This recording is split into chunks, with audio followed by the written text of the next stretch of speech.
बांग्लादेश में हिंदू मंदिरों पर और घरों पर इस्लामिक कट्टरपंथियों के लगातार हमले हो रहे हैं।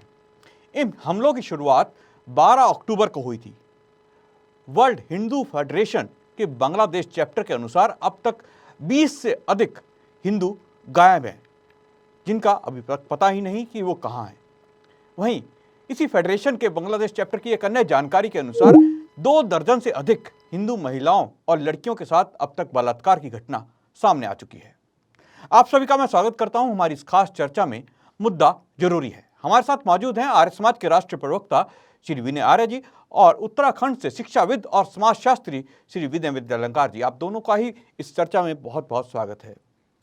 विनय जी, सबसे पहले मैं आपसे जानना चाहूँगा कि हम देखते हैं कि अचानक से ही बांग्लादेश में भी हिंदुओं पर हिंसा की घटनाओं में वृद्धि आई है। इसके पीछे आप क्या कारण मानते हैं? अमित जी, 2 बातों में आपको बदलाव करना पड़ेगा। अचानक से ही और 12 अक्टूबर से शुरुआत हुई है, दोनों ही बातों में अंतर है। यानी कि ना तो 12 अक्टूबर से शुरुआत हुई और ना ही ये अचानक से हुए।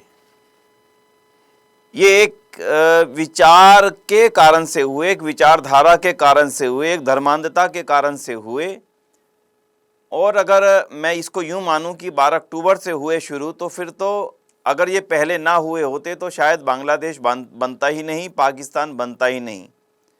अगर मैं न्यू में जाकर के बात करूं तो पाकिस्तान के बनने का कारण, बांग्लादेश के बनने का कारण मूल रूप से यही था कि 2 विचारधाराएं जिनके धार्मिक मान्यताएं एक दूसरे से पूरी तरह से अलग हों, वे एक साथ कभी भी शांतिपूर्वक रह ही नहीं सकते। ये प्रमाण है पिछले 200 सालों की लगातार जो घटनाएं हुई हैं। और अब जो हाल ही में जिनके ऊपर आज आपने चर्चा का ये सत्र रखा है, मुद्दा ज़रूरी है कार्यक्रम में, तो इसलिए मैं आपसे ये निवेदन करूंगा कि 12 अक्टूबर से नहीं हुई, ये उसी क्रम का एक और अंग है, एक उसी श्रृंखला का एक और बड़ी घटना है जिसके बारे में इस समय पूरे देश और दुनिया में चर्चाएं लगातार जारी हैं। इसलिए अचानक नहीं, एक सोची समझी समझदारी से किया गया। समझदारी का मतलब अपनी समझदारी से, जिसको वो अपने लायक ये कहते हैं कि हमारे मत में यही लिखा है, हमारे धर्म में यही लिखा है, इसलिए उन्होंने इसको बाकायदा अंजाम दिया है। देखना यह है कि बांग्लादेश की सरकारें इसको किस प्रकार से लेती हैं, क्या कार्रवाई करती हैं, कितने लोगों को इस संबंध में सजाएं होती हैं, और जो लोग गायब हैं अभी तक, जिनके बारे में अभी तक कोई जानकारी नहीं है, परमात्मा करे वो सुरक्षित हों। लेकिन पिछले अनुभव बताते हैं कि जो लोग गायब हैं उनके साथ किसी न किसी तरह की कोई ना कोई दुर्घटना हुई है। तो इसलिए सबसे पहले तो मैं इन घटनाओं की निंदा तो करता ही हूँ। भारत सरकार से जो अपील करेंगे वो भी हम कर भी चुके हैं, आर्य समाज की ओर से अनेक लोग कर चुके हैं, सारी दुनिया ने भी इस बारे में बोला है। लेकिन बांग्लादेश की सरकारों के रुख के ऊपर ये तय हो पाएगा कि इन आतंकवादियों के हौसले के पीछे कई सरकारों की नीति तो जिम्मेदार नहीं है। जी बिल्कुल, आपने सही कहा कि सरकारों की जो नीति है वहाँ की वो काफ़ी लापरवाह है। और तस्लीमा नसरीम जो कि एक लेखिका हैं, उन्होंने लिखा कि पीएम शेख हसीना एक लापरवाह सरकार चला रही हैं, जहाँ पर मुस्लिम तुष्टीकरण का उनके ऊपर आरोप लगाया गया। उन्होंने कहा कि बांग्लादेश में 2 दर्जन गाँवों को जिहादियों ने जला दिया और हसीना बांसुरी बजा रही है। और जैसा कि आपने कहा कि ये पहली घटना नहीं है। एक रिपोर्ट के अनुसार बीते 9 सालों में बांग्लादेश में हिंदुओं के 3721 घरों को और मंदिरों को जलाया, तोड़फोड़ की गई, वहाँ पर उनको नुकसान किया गया। और ढाका ट्रिब्यून के हिसाब से पिछले 5 सालों में जो 2021 का वर्ष था वो सबसे जिसे कह लीजिए हिंदुओं के लिए काफ़ी खतरनाक वर्ष रहा। इस दौरान वहाँ पर काफ़ी हमले हिंदुओं को झेलने पड़े। लेकिन अब अचानक हम देखते हैं कि एक अफवाह उड़ती है और अफवाह के बाद जो जिस प्रकार से वहाँ पर हिंसा हुई है और वहाँ पर पंडालों को जलाया गया, इस्कॉन मंदिर को तोड़फोड़ की गई, वहाँ पर लोगों को मार दिया गया, और एक छोटी सी एक अफवाह के कारण ये सब हो रहा है। और उसके पीछे बहुत सारे जो जिहादी ग्रुप हैं उनका हाथ माना जा रहा है। विनय विद्यालंकार जी, आपसे जानना चाहेंगे कि क्या आपको लगता है कि जो तालिबान अफ़गानिस्तान के अंदर आया उसके बाद से ये जो इस तरह की जिहादी ताकतें थीं ये ज़्यादा हावी हो रही हैं विभिन्न क्षेत्रों में दुनिया के? भाई अमित जी, ये ठीक है कि आपको प्रासंगिक रूप से लगेगा कि तालिबान के सत्तासीन होने के बाद घटनाओं में वृद्धि आई है, लेकिन मैं भाई बिनारी जी की बात से पूरी तरह सहमत हूं कि ये बात केवल किसी घटना से नहीं होती है। ये घटनाएं किसी घटना की मोहताज नहीं है, ये एक विचारधारा की मोहताज है। और एक विचारधारा के प्रभाव के कारण, जिसमें बार बार ये कहा जाता है कि हमें अपने पास में किसी काफिर को, कुफ्र करने वाले को नहीं रहने देना है। यदि वो रहता है तो ये हमारे ऊपर बहुत बड़ी तौहमत है कि हम उसके रहने दे रहे हैं। ये जो विचारधारा, इस पर खुल करके कोई पूरा विश्व नहीं बोलता, लेकिन बोलना चाहिए। तो जिस विचारधारा ने भारत के 2 अंग करवाए और अब कहा कि हम इनके साथ नहीं रह सकते, ये 2 धर्मों के एक साथ न रहने का मामला केवल और केवल एक ही विचारधारा के कारण है, जिसको मैं स्पष्ट रूप से कहूं, इस्लामिक विचारधारा इस बात को कहती है कि हम दूसरों के साथ नहीं रह सकते। आप द्वितीय विश्व युद्ध का स्मरण करें, जिस समय हंगरी एक देश है जिसमें जर्मन का शासन हुआ और वहां पर 1% यहूदी रह गया था। 1% यहूदी वहां की अर्थव्यवस्था को बहुत अच्छी तरह से संभालता था, लेकिन उस 1% यहूदी के लिए कहा गया कि आप देश छोड़ के चले जाएं। उस समय अतिवादी लोगों ने ये कहा, लेकिन यहूदी की जो वहां का जो कार्य था और उनका जो व्यापार पर पूरा आधिपत्य था, 1% यहूदी भी जर्मन के शासन के बाद भी वहां रहा। इसका अभिप्राय क्या है कि अन्य विचारधाराओं में इस प्रकार के प्रतिशत रहने पर, कमी रहने पर कोई समस्या नहीं आती, लेकिन एक विचारधारा ऐसी है, 1951 की आप जनगणना को देखें तो जो जितना हिस्सा भारत का बांग्लादेश के रूप में, पाकिस्तान के, पूरी पाकिस्तान के रूप में गया हुआ था, वहां 22% हिंदू था, लेकिन आज वो 3% तक रह गया है। इसका एक बड़ा कारण है कि हिंदू की संख्या को या तो वो धर्मांतरित हो जाए या पलायन कर जाए, लेकिन उसको रहने नहीं दिया जाएगा। भारत सरकार ने उसी के तहत सीएए कानून को लागू किया और उसमें ये कहा कि ऐसे देशों में जहां पर हिंदू, ईसाई, बौद्ध आदि, जो अफगानिस्तान, बांग्लादेश, भारत की स्थिति है, इनके लिए कहा गया कि वो आना चाहें तो भारत में आ सकते हैं और उनको नागरिकता दी जाएगी। लेकिन प्रश्न ये है कि ये केवल तालिबान या किसी उसके आने पर नहीं, तालिबान एक अंग हो सकता है, एक शिक्षा हो सकती है, लेकिन सभी उस विचारधारा में जहां जहां उनकी बहुतायत बढ़ती है, जहां पर उनका अनुपात बढ़ता है और वो इसी प्रकार की घटनाएं करते हैं। निश्चित रूप से अभी जो सामयिक घटना है, इसकी मैं घोर निंदा करता हूं और इसके लिए सारे विश्व को सजग होना पड़ेगा। इस प्रकार की घटनाएं बार बार आवृत्ति क्यों होती है?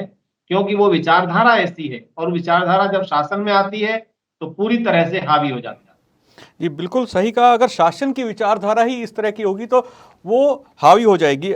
जो हाल ही की घटना है, इसके अंदर हम देखते हैं कि सरकार द्वारा 4,000 लोगों के ऊपर, अज्ञात लोगों के ऊपर आरोप लगाया गया कि उन्होंने तोड़फोड़, हत्या या बलात्कार जैसे कार्य जो किए हैं।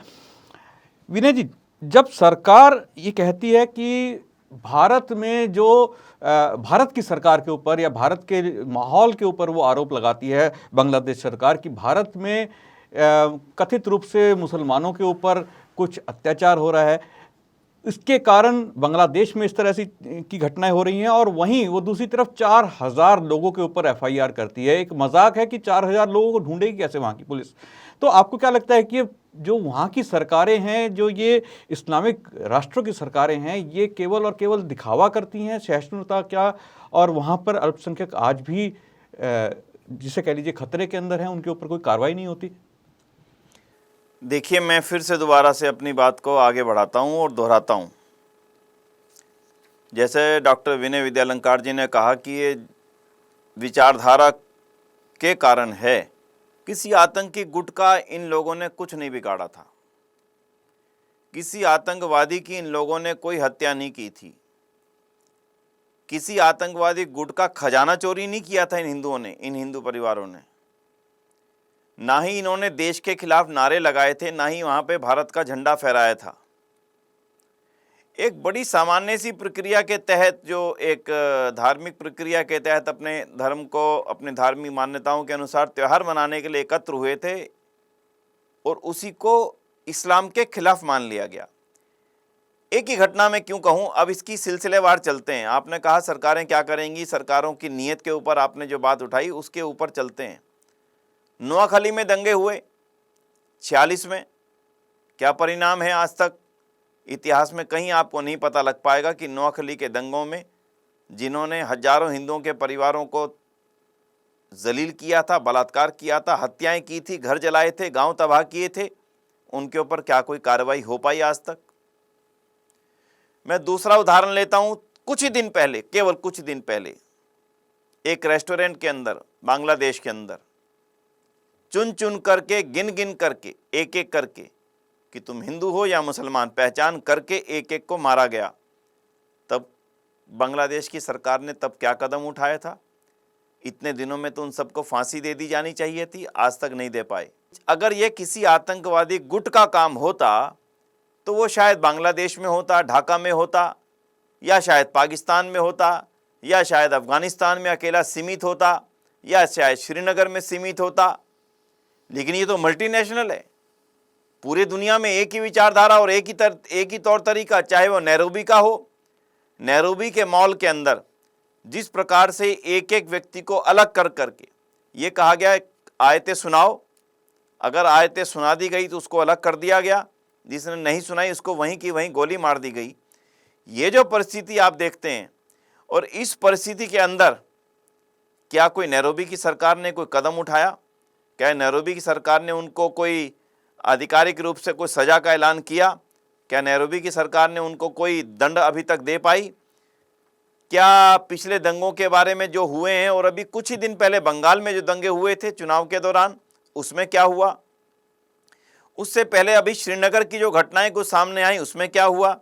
अगर मैं इनको कहूं तो मैं फिर इस बात को दोबारा से इसको बहुत जोर देकर कहूंगा कि अगर आज भी दुनिया इस बात को समझने में नाकामयाब रही कि ये किसी आतंकवादी गुट का काम नहीं है, ये किसी व्यापारिक गुट का काम नहीं है, ये किसी व्यापारिक संगठन का काम नहीं है, ये किसी सरकारों के द्वारा प्रायोजित कार्यक्रम नहीं है, ये अगर कहा जाए तो एक उस विचारधारा द्वारा प्रायोजित कार्यक्रम है जिस विचारधारा के लोगों ने उसको धार्मिक ओढ़नी पहना करके और पीछे से राजनीतिक एजेंडा चलाने का, सारी दुनिया पर अपना अधिकार कर लेने का एक प्रपंच रचा हुआ है, और भारत को आतंकित करते रहने के लिए, ताकि भारत के अंदर जो हिंदू बसता है उसको एक डराया जा सके।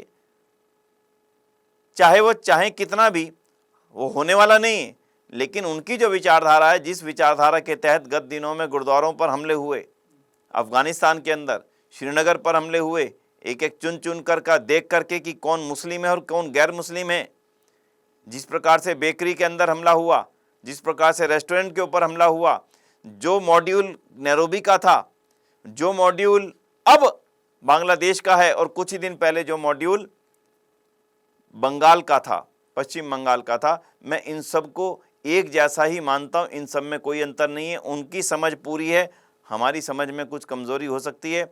हमें आज पूरी तरह समझना पड़ेगा। सरकारें मजबूर हैं क्योंकि वो उसी विचारधारा की पोषक हैं, वो अलग नहीं है। उनका घोषित एजेंडा है इस्लामिक देश।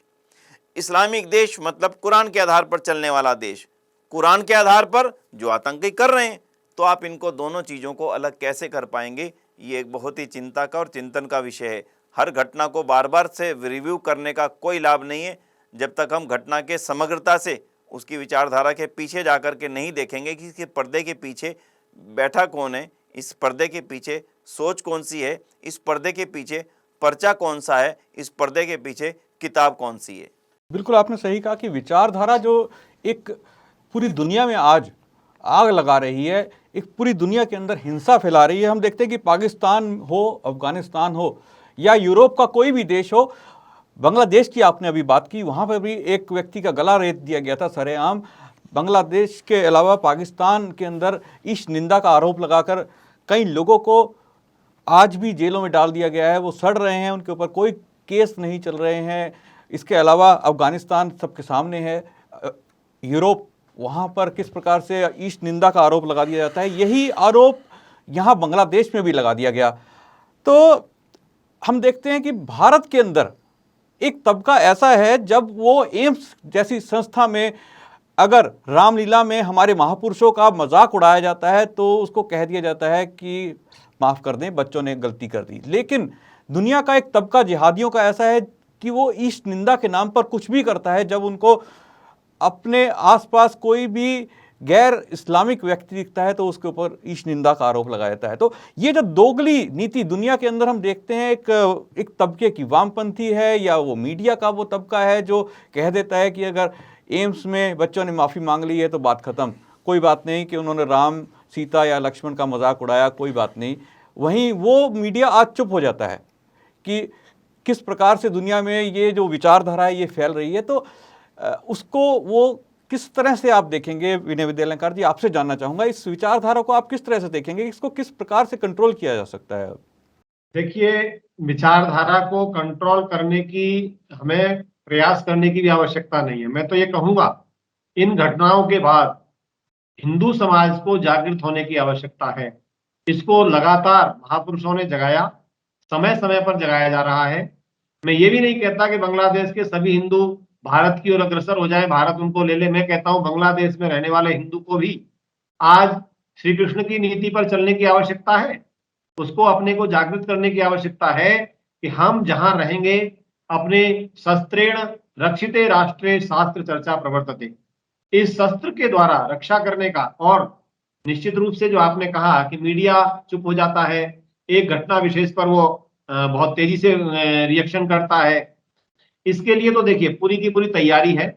जो वामपंथी मीडिया ग्रुप हैं, उन्हें इन बातों से कोई सरोकार नहीं। उनको तो देश में केवल और केवल एक राष्ट्रीय विचारधारा के खिलाफ बोलने की आदत है। तो मैं ये भी नहीं कहता कि हिंदू मोहताज रहे इस बात का कि मीडिया उठा रहा है कि नहीं उठा रहा। हिंदू समाज को विशेष रूप से, चाहे वो पाकिस्तान में रह रहा हो, चाहे भारत में रह रहा हो, चाहे बांग्लादेश में रह रहा हो, इन राष्ट्रों में रहते हुए अपनी शक्ति को बढ़ाने की आवश्यकता है। म्यांमार से उदाहरण लेने की आवश्यकता है, अन्य और देशों से उदाहरण लेने की आवश्यकता है, क्योंकि इस विचारधारा को केवल और केवल आप काउंटर से, आप काउंटर का मतलब वैचारिक काउंटर से, लोग कहते हैं कि जी कुरान में इस प्रकार की विचारधारा नहीं, व्याख्याकारों ने ऐसा कहा। तो मैं कहता हूं व्याख्याकार अधिकतर इसी बात को क्यों कहते हैं कि काफिर पास में नहीं रहना चाहिए, काफिर का कत्ल कर देना चाहिए। उन व्याख्याकारों पर कोई प्रश्न उठाने वाला है कि नहीं? क्या इस्लामिक बुद्धिजीवियों ने आज तक इस बात पर प्रश्न उठाया? क्या उन्होंने कोई बहुत बड़ी गोष्ठियां करके ये कहा कि नहीं साहब, हमारी विचारधारा तो ऐसी नहीं है, ये तो भाष्य है केवल ऐसा? तो ऐसे भाष्य को, ऐसी व्याख्या को अगर हजारों आतंकवादी तैयार करने के लिए, हजारों ईर्ष्या करने वाले ग्रुप तैयार करने के लिए, आम व्यक्ति के अंदर ये जहन में भर देने के लिए वो विचारधारा भाष्य काम आ रहा है, तो फिर निश्चित रूप से विचार करना पड़ेगा कि ये केवल मीडिया के मोहताज रह करके हम उनका काउंटर नहीं कर सकते। हमें विचारधारा से और सशक्त बनकर के काउंटर करना। निश्चित रूप से बांग्लादेश में रहने वाले हिंदू भाइयों से मैं कहूंगा कि आप अपनी शक्ति को बढ़ाएंगे तभी आप सामना कर सकते हैं, क्योंकि 2 करोड़ से अधिक की संख्या हिंदुओं की बांग्लादेश के अंदर है। क्या 2 करोड़ को एक नई व्यवस्था में लाकर उनको बसा देने की क्षमता भारत के पास होगी? क्या भारत उनको वो सब सुविधाएं दे पाएगा? इसलिए मैंने कहूंगा कि बसाने के लिए हमारा सेकंड ऑप्शन होना चाहिए, पहला ऑप्शन होना चाहिए, वहां रहने वाले हिंदुओं को पूरा समर्थन मिले। भारत में एक छोटी सी घटना हो जाने पर जब पूरे अन्य देश हम पर पूछते हैं कैसे हो गई, तो भारत सरकार को बांग्लादेश पर दबाव बनाना चाहिए कि हमारे इतने हिंदू भाइयों पर इतना हमला कैसे हुआ, सरकार जिम्मेदारी ले, सरकार उनको जांच करके, परख करके उनको दंडित करे, तभी ये संभव होगा। भारत सरकार को दबाव बनाने की आवश्यकता है और पूरे विश्व समुदाय को भी दबाव बनाने की आवश्यकता है। जी, बिल्कुल सही आपने कहा। विनय जी, आपसे मैं जानना चाहूँगा कि हम विचारधारा की बात कर रहे हैं, इस आज के इस प्रोग्राम के अंदर जो बात निकल के आई कि एक ऐसी विचारधारा दुनिया में पनप रही है जो कत्ल करना सिखाती है, अपने मत को ना मानने वालों को मौत की नींद सुलाना सिखाती है, वो प्रेम नहीं सिखाती। वहीं हम देखते हैं सनातन हिंदू विचारधारा प्रेम की बात करती है।